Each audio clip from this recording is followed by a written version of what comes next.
He truly believed the badge pinned to his chest gave him the absolute right to serve as judge, jury, and executioner. Officer Brock Talmadge was the kind of cop who acted like he owned every stretch of asphalt in Pine Creek, and he nursed a particular venomous hatred for outsiders driving cars far nicer than his own. But on a humid afternoon, Brock Talmadge made the biggest mistake of his life. He did not just profile a black couple in a luxury SUV. He unknowingly declared war on two of the highest-ranking federal agents in the country. This is not merely a story about bad policing. It is a tale of the most satisfying, career-ending karma you will ever hear. Buckle up. The heat in Pine Creek pressed down like a heavy, wet wool blanket. It was the kind of small town where everyone knew everyone else's business, largely because there was not much business to know. At the center of this tangled web sat Officer Brock Talmadge. Brock was heavy around the gut, with a buzz cut that had receded halfway up his scalp. He wore his uniform tight, the fabric straining against a chest that had not seen the inside of a gym in years. Yet he made up for it with sheer attitude. In Pine Creek, Brock was not just a patrolman. He saw himself as the ultimate gatekeeper. He had carefully cultivated a fearsome reputation. Down at the local dive bar, the Rusty Nail, they called him the Hammer. He loved that nickname.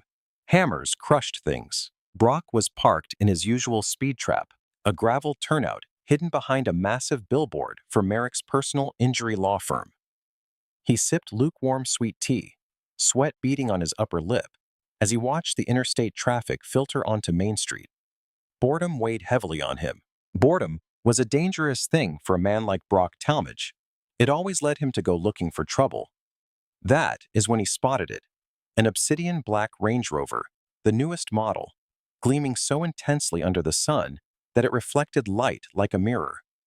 The vehicle moved slowly and respectfully, exactly at the speed limit.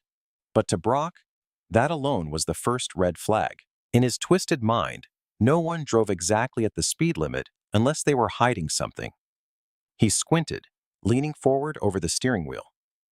The windows were tinted dark, barely legal by Alabama standards, but he could make out the silhouettes of two people inside. As the car passed his hiding spot, a shaft of sunlight pierced the windshield. Brock saw the driver, a black man with broad shoulders, wearing sunglasses, one hand resting casually on the wheel. Beside him sat a black woman looking down at her phone or a map. A tight knot of jealousy and territorial rage twisted in Brock's stomach. Drug money, he thought instantly. It was a knee-jerk reaction, a deep-worn path carved by years of unchecked bias. Who else would drive a $100,000 car through Pine Creek on a weekday? No one with a regular 9-to-5 job could afford that. He did not bother checking the plates. He did not wait for any actual traffic violation. He simply slammed the gear shift into drive. The gravel crunched under his tires as his cruiser lurched onto the pavement. "Dispatch, this is Unit 4 Alpha," Brock mumbled into his radio, not even swallowing his mouth full of ice. "I am pursuing a suspicious vehicle, black Range Rover heading north on Main. Possible drug trafficking." The dispatcher, old Mrs. Whitaker, responded without questioning probable cause. In Pine Creek, Brock's gut instinct was all the probable cause anyone ever needed. Brock flipped on his lights, no siren, just the silent, threatening strobe of authority. He accelerated, tailing the Range Rover aggressively, trying to intimidate the occupants. "Run," he thought darkly. "Just give me a reason." But the Range Rover did not run. It did not swerve or panic. The driver signaled right with calm precision and pulled over onto the dusty shoulder near the old Baptist church. Brock smirked with satisfaction. "Gotcha." He checked his dash cam to make sure it was recording, then angled his cruiser slightly so the camera would capture the suspect's door, while knowing the audio could be temperamental if he needed it to be. He unbuckled his seatbelt and adjusted his duty belt, resting his hand meaningfully on the grip of his Glock 17, not drawing it, but making his presence felt. He approached the passenger side window on purpose. It always threw people off and forced them to turn their backs toward him. He rapped his knuckles sharply on the glass. Bang! Bang! Bang! The window descended smoothly. Inside, the air conditioning blasted cool air that smelled of fresh leather and nothing else. The woman in the passenger seat turned to face him. She was striking, with sharp features and her hair pulled back into a tight, professional bun. She wore a navy blue blazer. Looking at him over the rim of her sunglasses, her eyes showed annoyance rather than fear. "Is there a problem, officer?" she asked. Her voice was crisp and articulate, completely without accent. Brock hated that tone. It reeked of education and the implication that she thought she was superior to him. "License and registration," Brock barked, completely ignoring her question. He leaned in, letting his sweaty face invade the cool sanctuary of their vehicle. He glanced past her at the driver. The man was a mountain, broad and powerful, wearing a fitted gray t-shirt that highlighted arms like tree trunks. He, too, remained unnervingly calm. "I asked you a question, ma'am," Brock said, lowering his voice threateningly. "Do you know why I pulled you over?" "We were doing 35, the driver replied in a deep, resonant bass voice. "The signal was on. The plates are valid. I pulled you over because you have an obstructed view," Brock lied smoothly. It was his favorite excuse. That air freshener hanging from the mirror. There was no air freshener. The driver glanced at the rearview mirror, then back at Brock. "There is nothing on the mirror, officer." "Don't get smart with me, boy," Brock snapped. The slur escaped his lips with casual ease, a flex of raw power. "I said license and registration. Now." The woman sighed deeply, a sound heavy with pure exhaustion. "Griffin, just give it to him. Let's get this over with." The driver, Griffin, reached slowly toward the center console. "Hands!" Brock screamed, jumping back and clutching his gun. "I want to see your hands on the dash right now." "I am getting my wallet," Griffin said, freezing his movements. "You asked for ID." "I do not know what you are reaching for," Brock yelled, clearly playing for the dashcam audience and setting up a self-defense narrative. "Get out of the car, both of you. Get out now." "Officer," the woman said, her voice turning icy cold. "This is completely unnecessary. We are complying. Get out, or I will drag you out," Brock roared. He was deliberately escalating the situation. He craved a reaction. He wanted them to yell or resist, so he would have permission to slam them to the ground. Griffin looked at the woman. They shared a quick, undecipherable glance. It was not fear. It was silent communication, as if saying, "Protocol." "Okay," Griffin said evenly. "We are stepping out." Brock stepped back, his hand twitching near his holster. Inside, he was grinning. He had them right where he wanted them. He planned to tear the fancy car apart, find the drugs he was certain were hidden inside, and seize the vehicle. He would soon be the hero of the precinct. He had no idea that he had just ordered the special agent in charge of the Atlanta field office and a senior DOJ civil rights prosecutor out of their vehicle. The oppressive heat slammed into Griffin and Vivian Voss the instant they stepped onto the roadside gravel. It was suffocating, yet neither of them showed any sign of discomfort. They stood by the side of the car with their hands clearly visible. "Spread them," Brock ordered harshly. "Hands on the hood." "Am I under arrest?" Griffin asked, remaining still for the moment. "You are being detained for investigation," Brock spat. "Now do what I told you." Griffin placed his large hands on the hot metal of the hood. Vivian did the same. Brock moved behind Griffin and kicked his ankles apart roughly. "Wider." He patted Griffin down with aggressive, intrusive hands, checking the waistband, pockets, and inner thighs. He was hunting for any weapon or drugs, anything incriminating. He felt a hard, rectangular lump in Griffin's back pocket. "What is this?" Brock asked, triumph swelling in his voice. "That is my wallet," Griffin replied calmly, "which contains the ID you asked for." Brock ripped the wallet out without opening it yet and tossed it onto the hood of the car. He then moved to Vivian. "Officer," Vivian said sharply, "I do not consent to a search. You have no probable cause." "I have probable cause because you are acting nervous, and your partner here is combative." Brock improvised on the spot. He reached for her. "Do not touch me," Vivian said. It was not a scream. It was a command. It stopped Brock cold for a split second. "You listen to me," Brock whispered, leaning into her ear, smelling her expensive perfume. "You are in Pine Creek now. The Constitution ends at the county line. I can do whatever I want." He grabbed her arm and spun her around. He patted her down quickly, roughly. He felt nothing on her. Frustrated, he stepped back. "Stay right there. If you move, I will tase you. You hear me?" He walked to the driver's side door of the Range Rover.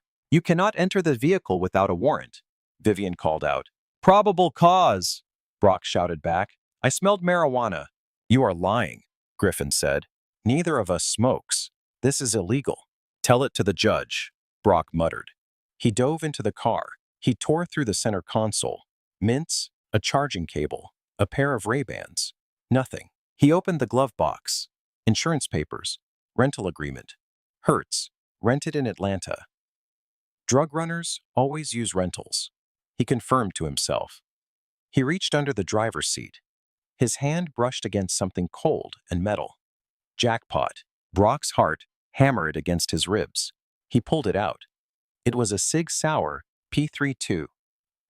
Black matte finish. Standard capacity magazine. He scrambled out of the car, holding the gun up in the air like a trophy. "Gun!" Brock screamed. "Gun! On the ground! Get on the ground now!" He leveled his own service weapon at Griffin's chest. Griffin did not drop. He stood up slowly from the hood, turning to face Brock. His face was etched with a dark, dangerous resolve. "Officer," Griffin said, his voice deadly calm, "put that weapon down. That firearm is legal. Get on the ground or I will drop you." Brock was shaking now. Adrenaline was flooding his system.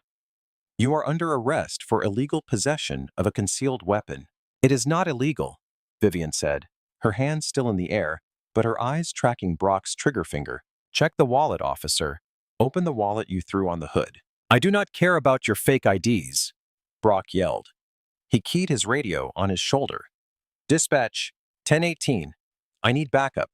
I have 2 suspects at gunpoint. Weapon recovered. Send everyone." "You are making a mistake that will cost you everything," Griffin said. "Look at the badge next to the gun." Brock paused. He looked at the gun in his left hand. There was a small leather holder clipped to the belt he had missed under the seat. He had not pulled the holster out, just the gun. "Shut up!" Brock yelled. Sirens wailed in the distance. The cavalry was coming. Brock felt a surge of power. He was going to parade these two through the station.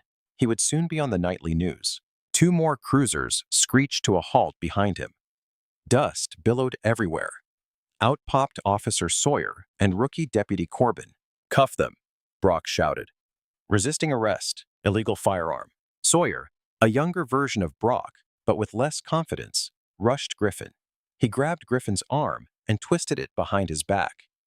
Griffin did not resist physically, but his muscles were so dense, Sawyer struggled to bring the wrists together. "I am a federal agent," Griffin said loudly, clearly, so the dash cams of the new cars would pick it up.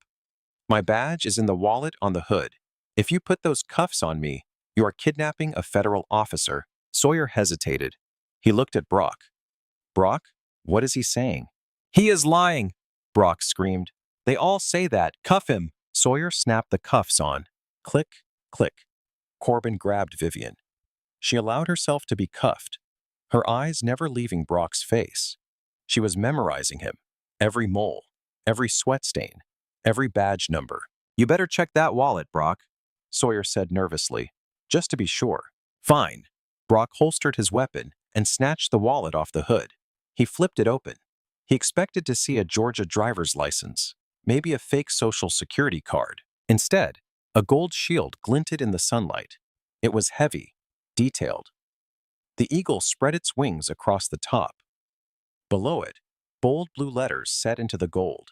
Department of Justice, Federal Bureau of Investigation, Special Agent. Brock blinked. He rubbed his thumb over the badge. He looked at the ID card in the adjacent window. Griffin Voss, Special Agent in Charge. Clearance level, Top Secret/CI. Brock's stomach dropped through the floor. The world tilted slightly on its axis.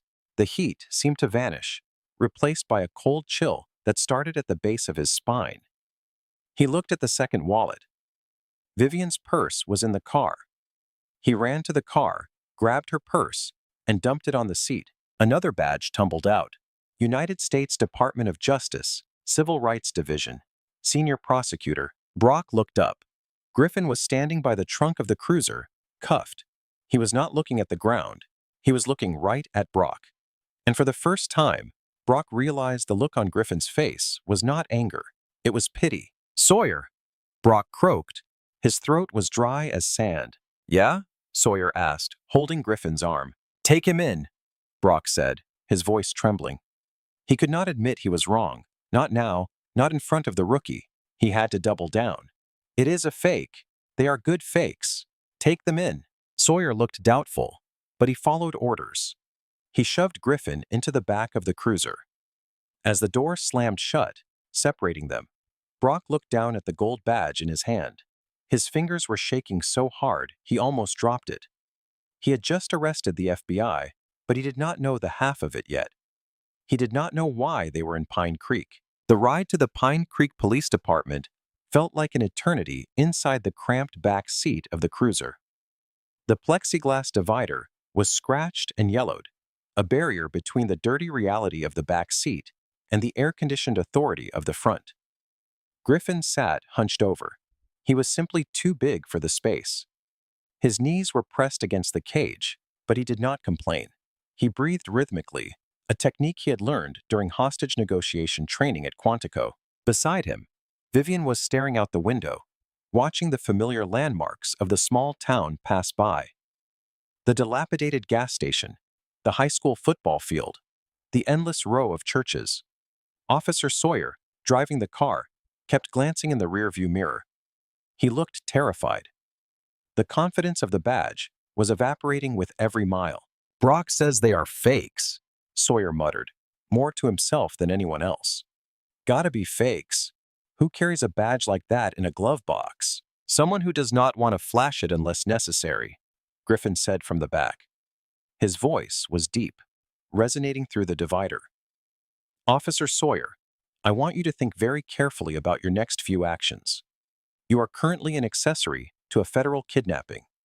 If you process us, if you print us, you are cementing your role in this lawsuit." "Shut up," Sawyer shouted, but his voice cracked. "You do not talk back there." They pulled into the station's sallyport. The heavy metal gate rattled shut behind them, sealing out the sunlight. Brock Talmadge was already there. He had sped ahead, desperate to control the narrative before Griffin and Vivian arrived. He was standing by the booking desk, talking fast to the desk sergeant, a weary man named Sergeant Dale. "Drug runners," Brock was saying loud enough for the whole room to hear. "High-level stuff, Dale. Fancy car, concealed weapon, fake federal IDs, real professional counterfeits. I need them processed separate. Maximum security protocols. No calls until we verify their identities." Sergeant Dale looked up over his reading glasses, chewing on a toothpick. "Feds, Brock? You arrested feds?" "Fake feds." Brock slammed his hand on the counter. "Do not you get it? It is a cover. They think the badge scares us off. Not to me. I saw right through it." The door to the sallyport opened, and Sawyer marched Griffin and Vivian in. Griffin walked with his head high, despite the cuffs. Vivian looked like she was walking into a boardroom, not a jail. "Empty your pockets," Brock ordered, walking over to them. He grabbed Griffin's arm to shove him toward the counter, but it was like shoving a brick wall. Griffin did not budge until he chose to. "You have our wallets," Vivian said coolly. "You have our phones. You have our badges, which, by the way, Officer Talmadge, you are legally required to verify immediately by calling the DOJ switchboard. Do you want the number, or do you know how to use Google?" "I do not need your numbers," Brock sneered. He leaned in close to her face. "I am going to book you as Jane Doe until you give me your real name. You are going to sit in a holding cell with the meth heads and the hookers until you break." "My name is Vivian Voss. I am a senior prosecutor for the Civil Rights Division," she repeated, enunciating every syllable. "And you are currently violating Title 18, Section 242 of the United States Code, deprivation of rights under color of law." Brock laughed. It was a harsh, barking sound. You memorized the code. Cute. Strip search them. The room went silent. Even Sawyer froze. Excuse me? Sergeant Dale asked. You heard me, Brock said, his eyes manic. I suspect they are carrying narcotics internally.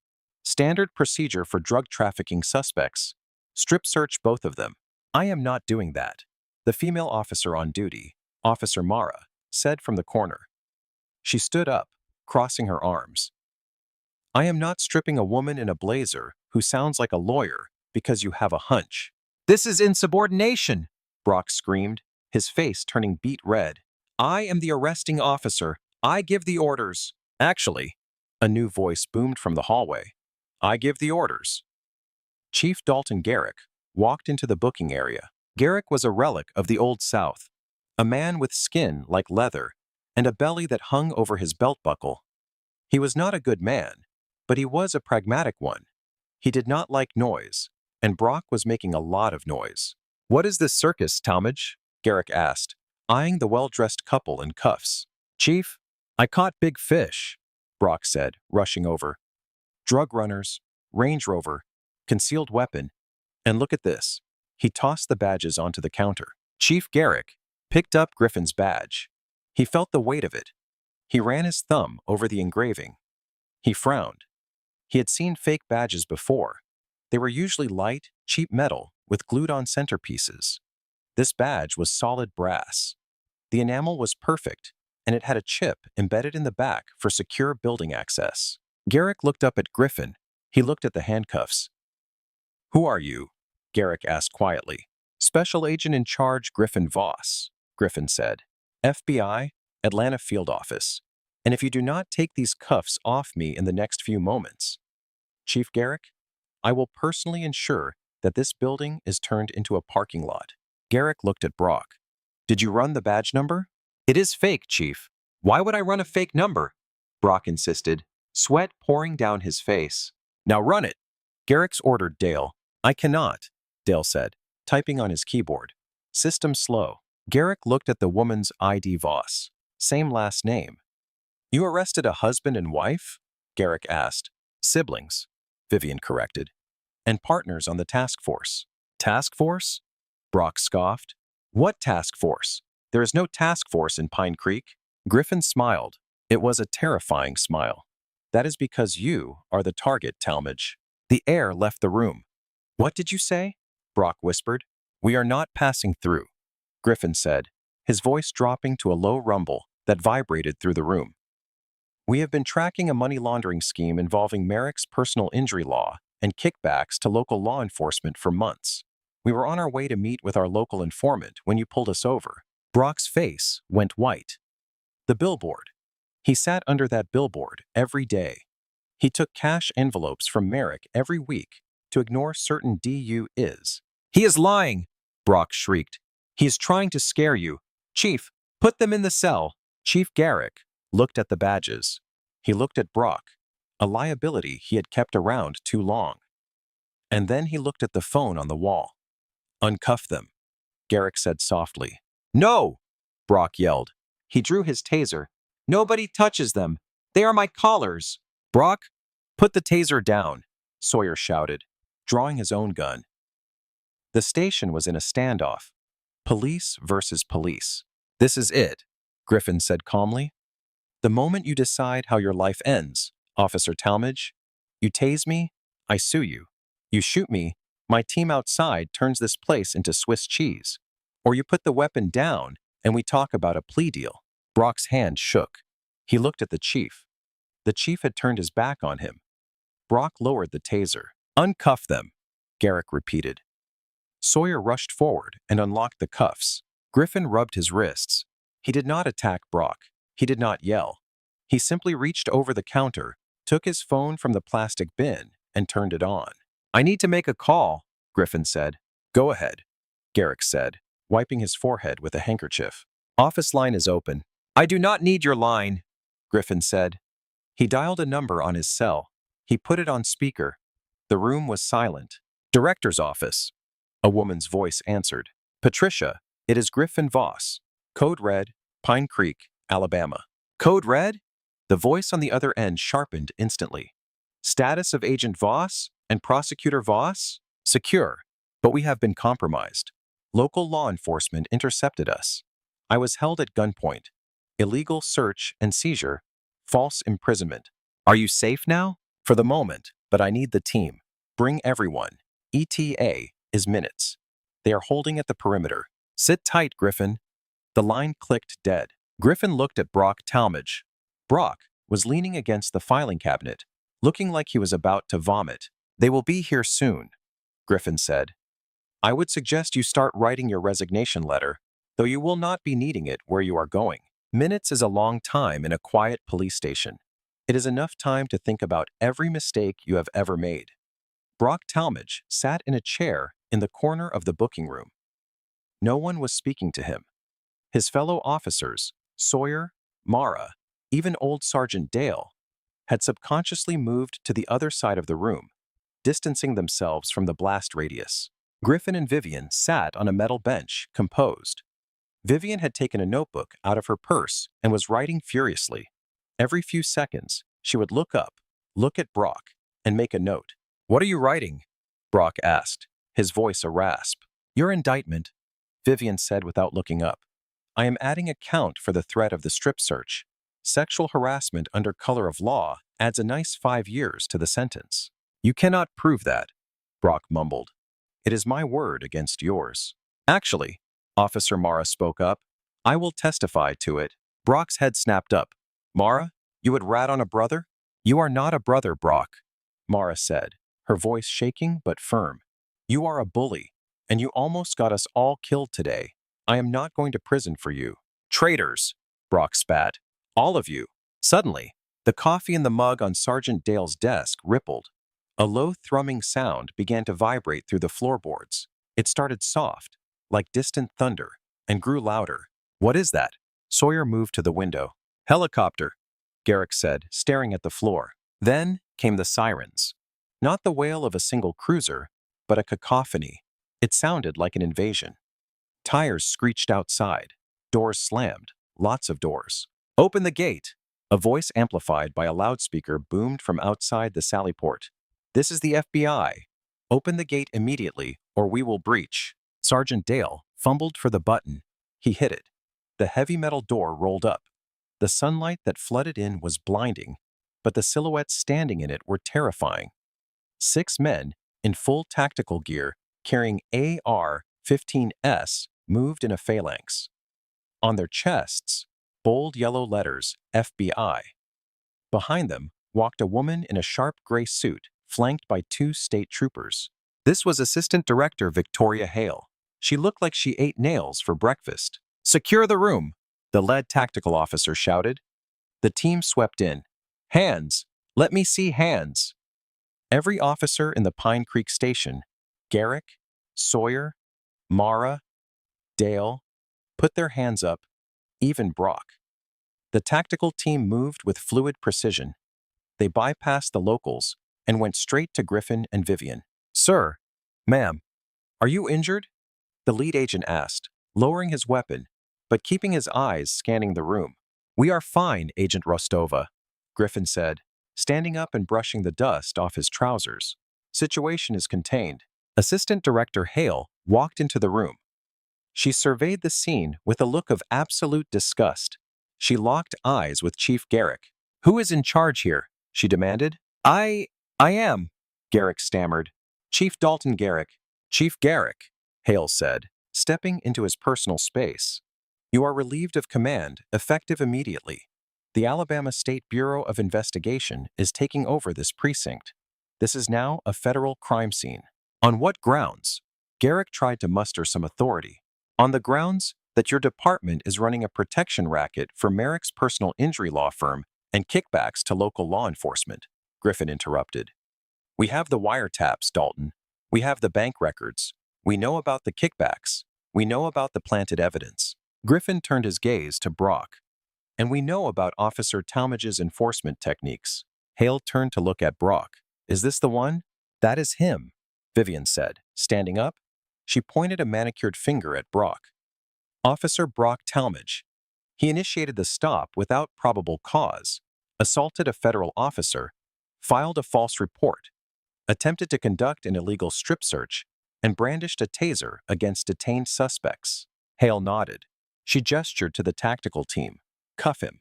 2 agents grabbed Brock. They did not do it gently. They kicked his legs apart and slammed him against the wall, mirroring exactly what he had done to Griffin earlier. "Hey, watch the shoulder," Brock yelped. "You have the right to remain silent," Agent Rostova recited, tightening the zip ties until they bit into Brock's wrists. "Anything you say can and will be used against you in a federal court of law." "This is a mistake," Brock shouted as they hauled him toward the door. "I was just doing my job. They looked suspicious. It was a good stop." Griffin walked over to Brock as he was being dragged out. He leaned in, close. "You wanted to find drugs in my car, Brock?" Griffin asked softly. "You wanted to be a hero? Well, you are going to be famous. You are going to be the face of police corruption in the state of Alabama." "Screw you!" Brock spit at him. Griffin wiped a speck of saliva from his cheek. He did not flinch. "Get him out of here." As Brock was shoved into the back of a black federal SUV, a cage much smaller and darker than his own cruiser, he saw them. The media. News vans were pulling up. CNN, Fox News, local affiliates. The FBI did not just bring guns. They brought the spotlight. The story of a corrupt small-town cop arresting the FBI was too good to pass up. Back inside, the station was being dismantled. Agents were seizing computers. Files were being boxed up. Chief Garrick was sitting in a chair, head in his hands, as a state trooper read him his rights. Vivian walked over to the booking desk and picked up her badge. She clipped it onto her belt. She looked at Griffin. "You okay?" she asked. "I am fine," Griffin said. He picked up his own badge. "But we are not done. Talmadge is just the muscle. We need Merrick, and we need the judge who signs off on these bogus warrants." "Merrick is at his office," Vivian said, checking her phone. "The B team is raiding it right now." "Good," Griffin said. He looked at Officer Mara and the rookie Corbin, who were standing in the corner, terrified. Griffin walked over to them. They flinched. "Relax," Griffin said. "I know who the bad apples are. You two just stood by. That is not great, but it is not criminal yet." He handed Mara a business card. "If you want to keep your badges, you are going to tell us everything, every bribe taken, every time Garrick looked the other way. You talk, you walk, you stay silent, you go down with them." Mara took the card. Her hands were shaking. "I will talk. I will tell you everything." "Good choice," Griffin said. He turned to the door. "Come on, Vivian. Let us go get our car back. I think Officer Talmadge left it unlocked." As they walked out of the station into the humid Alabama afternoon, the cameras flashed. Griffin did not smile. This was not a victory lap. It was just the beginning of the cleanup. But for Brock Talmadge, watching through the tinted window of the federal transport, his life as he knew it was effectively over. He just did not know how bad it was going to get inside. The federal courthouse in Birmingham was a stark contrast to the humid, dusty streets of Pine Creek. It was a fortress of marble and glass, air-conditioned to a crisp chill. But for Brock Talmadge, sitting at the defendant's table in an orange jumpsuit that was 2 sizes too tight, it felt like an oven. The courtroom was packed. Every seat in the gallery was taken. In the front row sat Griffin and Vivian Voss, looking impeccable in tailored suits. They were not just witnesses. They were the architects of Brock's downfall. Behind them sat the national press. The story had gone nuclear. The dashcam footage, the very footage Brock had hoped to use to frame them, had been leaked. YouTube had it. Twitter had it. Millions of people had watched Brock Talmadge sneer, "Do not get smart with me, boy," to a decorated federal agent. The comment section was a graveyard of Brock's reputation. He was the most hated man in America. "All rise," the bailiff intoned. The Honorable Judge, Miriam Vance, swept in. She was known as the Scalpel for her ability to cut through legal nonsense. She did not tolerate theatrics. Brock's lawyer was a court-appointed public defender named Mr. Finch. Brock had tried to hire Merrick, the personal injury lawyer he had protected for years, but Merrick was not answering calls. "Mr. Finch," Judge Vance said, adjusting her glasses, "we are here for the suppression hearing. You are arguing that the dashcam footage should be inadmissible." "Yes, Your Honor," Finch said, sweating. "My client argues that the audio was altered, that he never used racial slurs, that Agent Voss provoked the confrontation to entrap a local officer." Judge Vance looked over her glasses at the prosecution table. Vivian Voss stood up. She was not prosecuting this specific case. That would be a conflict of interest, but she was assisting the U.S. Attorney David Ross. "Your Honor," Ross said, standing, "we have the metadata from the SD card. We have the independent verification from the FBI's digital forensics lab, and we have a surprise witness who can speak to the authenticity of Mr. Talmadge's behavior." Brock frowned. "Witness who?" "Call Arthur Merrick to the stand," Ross said. Brock's heart stopped. Merrick. The back doors opened and Arthur Merrick walked in. He did not look like the confident billboard lawyer anymore. He looked shrunken. He was wearing a wiretap device that had been removed, but he was clearly cooperating. He avoided looking at Brock entirely. Merrick took the stand. He was sworn in. "Mr. Merrick," Ross began, "do you know the defendant?" "Yes," Merrick said quietly. "That is Brock Talmadge. He was on my payroll." A gasp rippled through the gallery. Brock gripped the table. "You rat! You dirty rat! And what did you pay Mr. Talmadge to do?" Ross asked. "To target out-of-towners?" Merrick admitted, his voice trembling. "Specifically people driving expensive cars who looked like they might have insurance. He would pull them over, harass them, maybe rough them up. Then, I would send a runner to the jail to offer them my legal services to sue the city. We would settle out of court, and Brock and I would split the settlement money. It was a churn and burn scam." "And did Mr. Talmadge have a preference for who he targeted?" Ross asked. Merrick hesitated. Then he looked at Griffin Voss in the front row. "He targeted black drivers," Merrick whispered. "He said they were easier to scare. He said the juries in Pine Creek would not believe them over a white cop." The courtroom erupted. Judge Vance banged her gavel, her face a mask of fury. "Order! Order in this court!" Brock felt the blood drain from his face. It was not just a bad stop anymore. It was a conspiracy. It was a hate crime. It was systematic corruption. Mr. Finch, Brock's lawyer, looked at Brock with disgust. He did not even bother to cross-examine Merrick. He knew the ship had sunk. Then came the coup de grace. Ross queued up the video again on the giant monitors. "We would like to play the moment of the arrest one more time, specifically focusing on the defendant's reaction to the badges." The video played. The sound of Brock screaming, "Gun!" filled the room.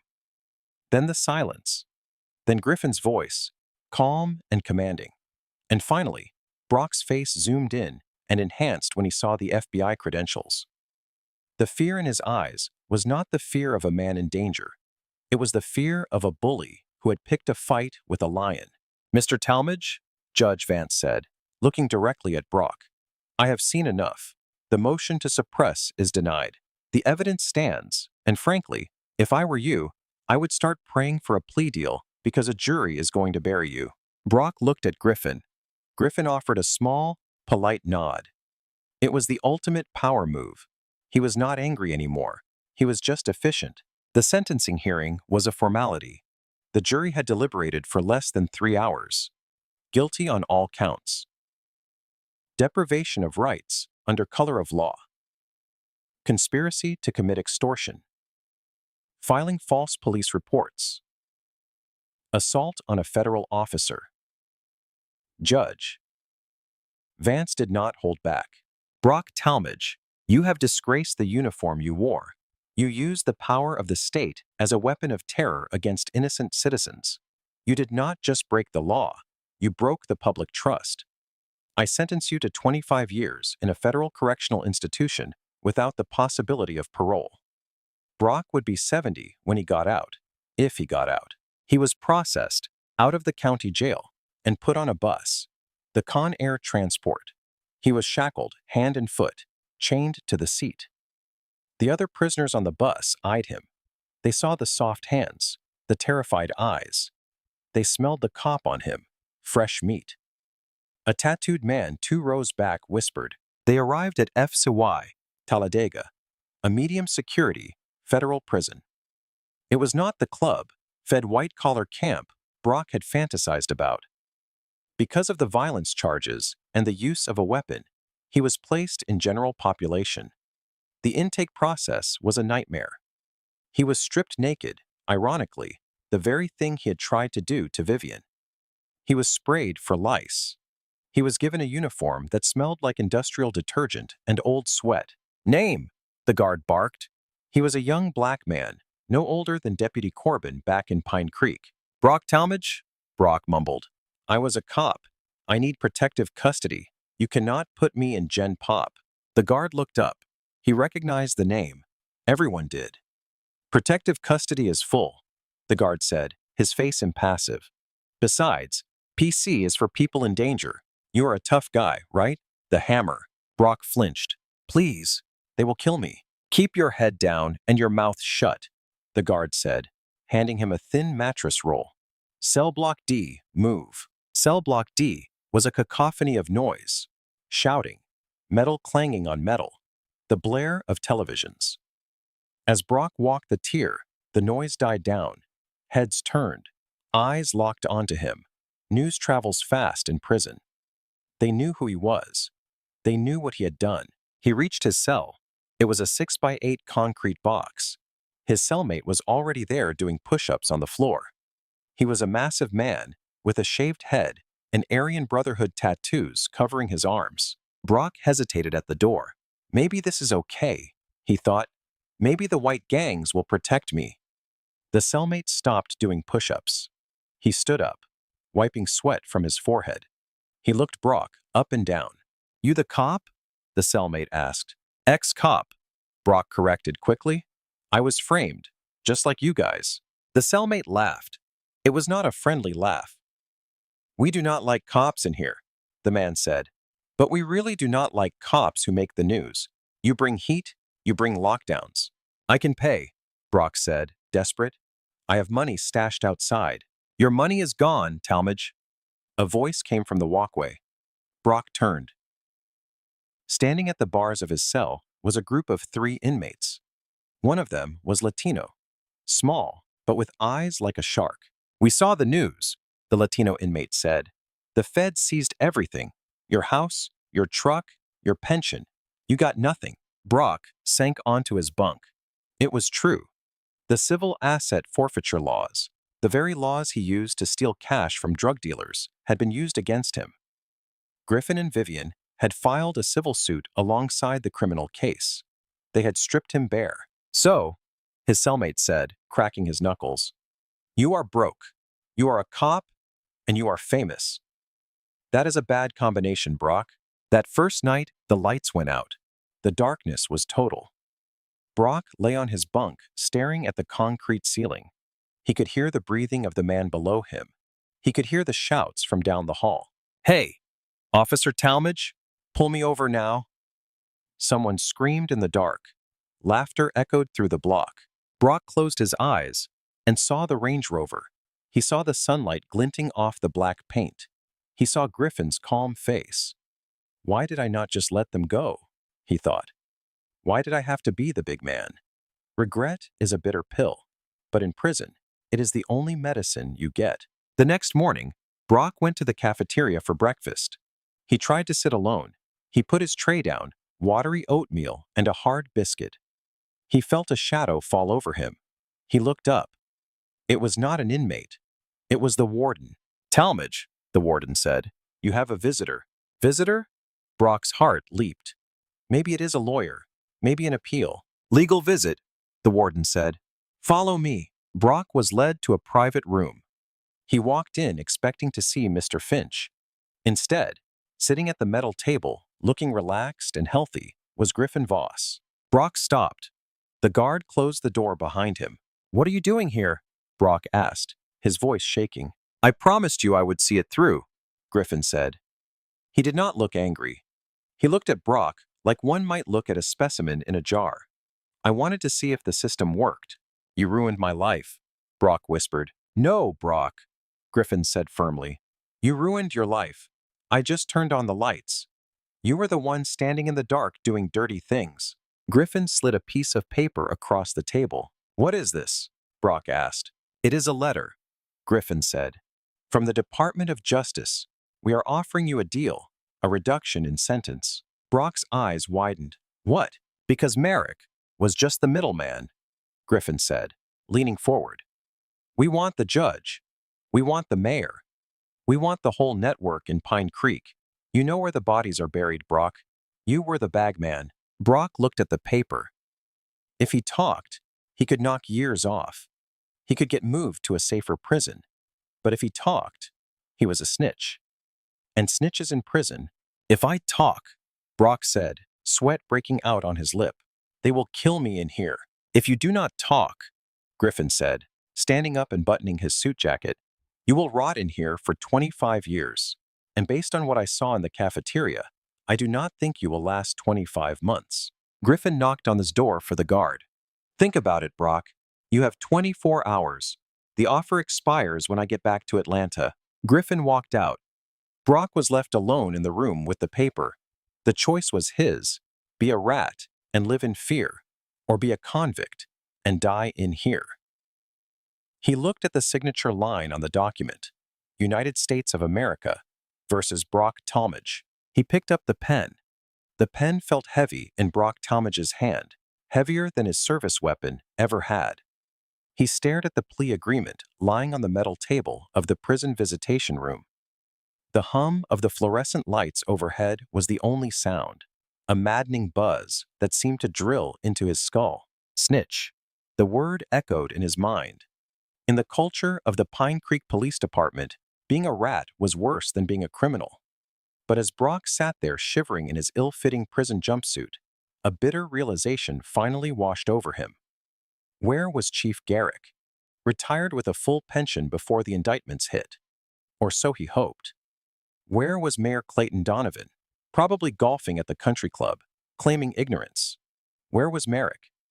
Singing like a bird to save his own skin. Loyalty was a lie. It was a currency the rich used to buy silence from the poor. Brock had been the loyal soldier his whole life, the hammer who crushed anyone who threatened the status quo. And what did he have to show for it? A 6x8 cell? And a terrifying Aryan Brotherhood cellmate who wanted him dead.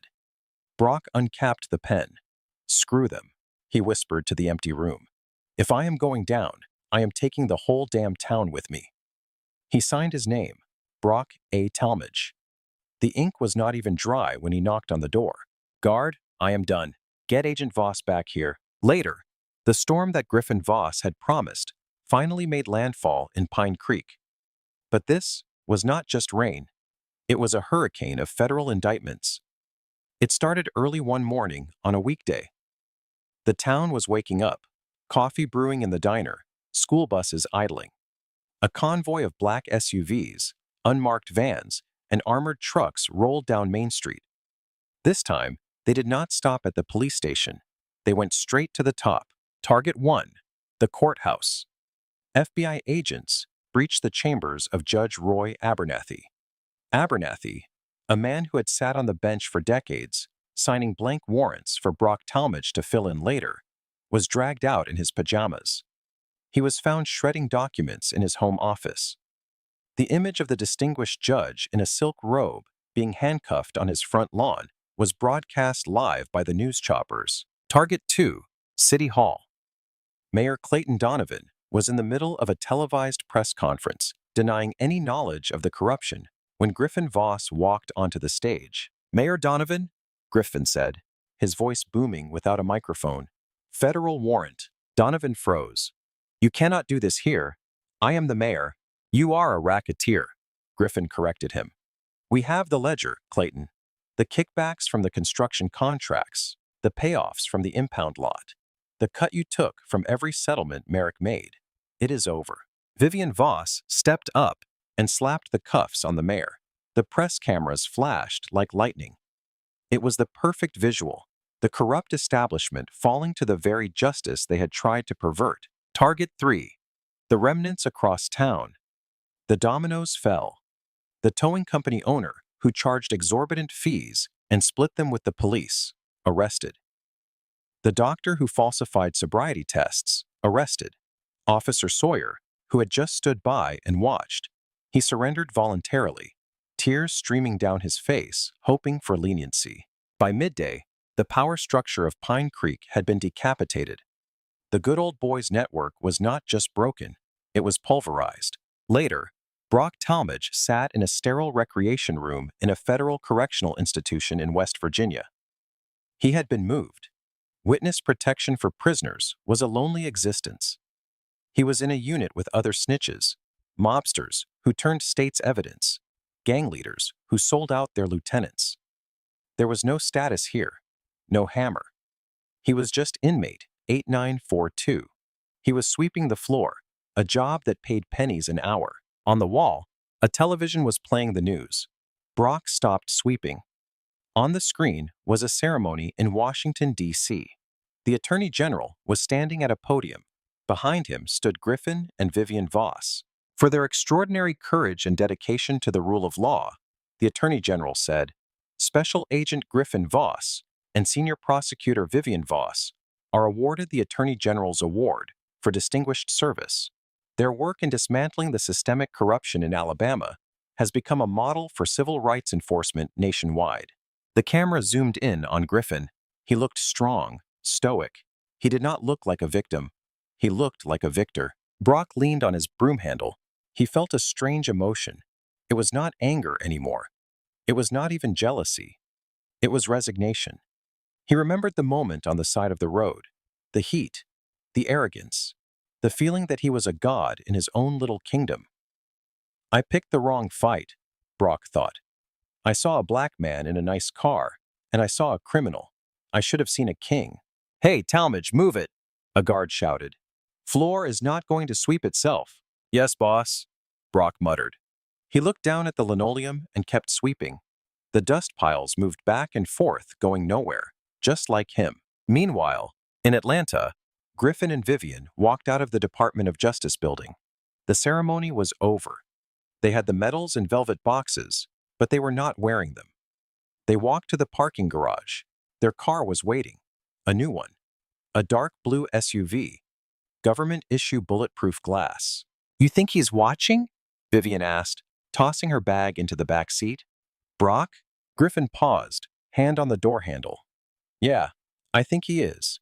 He has plenty of time to watch TV where he is. Do you feel bad for him? Vivian asked. Griffin looked at her. He thought about the years of terror Brock had inflicted on people who did not have a badge to protect them. He thought about the fathers taken from their children, the careers ruined by false charges, the fear in the eyes of the community. No, Griffin said simply. He got exactly what he ordered. We just delivered it. He got into the car. The engine purred to life. Where to next? Vivian asked, buckling up. I heard there is a sheriff in Mississippi who thinks he can seize voting machines. Griffin smiled. He put the car in gear. Let us go say hello, he said. The SUV rolled out of the dark garage and into the bright, blinding light of the afternoon sun. They were hunters now, but they were not hunting for sport. They were hunting for justice, and business was good. And that is the story of how Officer Brock Talmadge learned the hardest lesson of his life. He thought his badge made him untouchable. He thought his prejudice was patriotism, but he forgot that in the United States of America, nobody is above the law, especially not the people sworn to enforce it. Brock is currently serving his reduced sentence. He lost his pension, his family, and his freedom. Griffin and Vivian Voss continue to serve at the highest levels of the federal government, reminding corrupt officials everywhere that you never know who is behind the tinted windows of the car you just pulled over. Karma is not just a concept. Sometimes it is a federal agent with a warrant. If you enjoyed this story of instant karma and justice served, please smash that like button. Do it for Griffin and Vivian. What would you do if you were in Griffin's shoes? Would you have stayed that calm, or would you have snapped? Let me know in the comments below. I read every single one. And if you want more stories like this, where the bad guys get exactly what they deserve, make sure you subscribe and hit the bell notification so you never miss a video. Thanks for watching. Stay safe, and remember, check your bias before it checks you. See you in the next one.